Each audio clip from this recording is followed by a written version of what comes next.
वारी renewable technologies limited. हाल ही में दोस्तों वारी रिन्यूएबल्स ने अनाउंसमेंट किया था कि उसको मिला था एक बड़ा ऑर्डर के साइज़ की बात करें तो 1480 करोड़ का ऑर्डर हमें देखने को मिला था, जो कि बोल सकते हैं काफ़ी सही है, क्योंकि वारी रिन्यूएबल्स की जो एग्जीक्यूशन पेस है वो काफ़ी ज़्यादा अच्छी हमें देखने को मिलती है।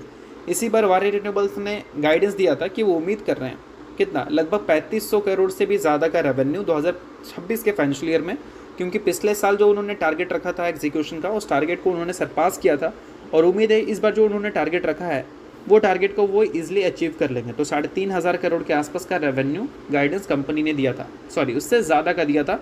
मैक्सिमम 4000 तक देखने को मिल सकती है और मिनिमम 3500 करोड़ तक का दिख सकता है। अब अगर ये अचीव होता है तो ऑब्वियस सी बात है कि ईयर ऑन ईयर बेसिस पे काफ़ी अच्छी ग्रोथ हमें वारी रिन्यूएबल्स में दिख सकती है इनके रेवेन्यू में, और सेम चीज़ हम प्रॉफिट में भी उम्मीद कर सकते हैं। बट मार्केट को ऐसा नहीं लगता, क्योंकि मार्केट अगर किसी कंपनी के गाइडेंस को देखकर इंप्रेस होती है तो कहीं ना कहीं वैल्यूशंस अपग्रेड होता है।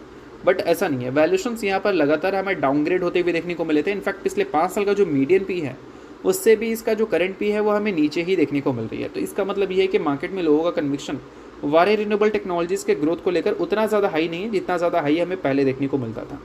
अब इसका पॉसिबल रीज़न ये भी है कि पहले 3 साल 5 साल या 10 साल का रिकॉर्ड देखोगे इस कंपनी का रेवेन्यू एंड प्रॉफिट ग्रोथ का, बहुत इंप्रेसिव है। बट एक साल में ग्रोथ रेट जो है वो स्लो हुई है, और इस ग्रोथ की तो मार्केट को किसी को आदत थी नहीं, इस वजह से परफॉर्मेंस भी आपको वीक होता हुआ देखने को मिला है। यही किसी लार्ज कैप कंपनी में देखने को मिलता है 80% से रेवेन्यू ग्रोथ, प्रॉफिट ग्रोथ 56% से, तो बहुत ही इंप्रेसिव नंबर माना जाता है। बट ये कंपनी के रिजल्ट हर साल आपको 200-300% से ग्रो करते हुए दिखते थे, बट इस बार ऐसे दिखने को नहीं मिले। तो इस वजह से मार्केट की परफॉर्मेंस भी आपको डिसअपॉइंटिंग वाली देखने को मिली। बाकी आगे चलकर अगर रिजल्ट अच्छे देखने को मिलते हैं तो फिर मार्केट जो इस कंपनी को वैल्यूएशन दे रखी है वो हो सकता है वैल्यूएशन में कुछ चेंजेस भी दिखाते हैं। बट हाँ, ये सारी चीज़ें डिपेंड करती है कंपनी के रिजल्ट पे। इस वजह से रिजल्ट अगला जो रहेगा वो इंपॉर्टेंट रहेगा, क्योंकि 2026 के फाइनेंशियल ईयर का पहला रिजल्ट है, इस वजह से उस पर ध्यान देना आप।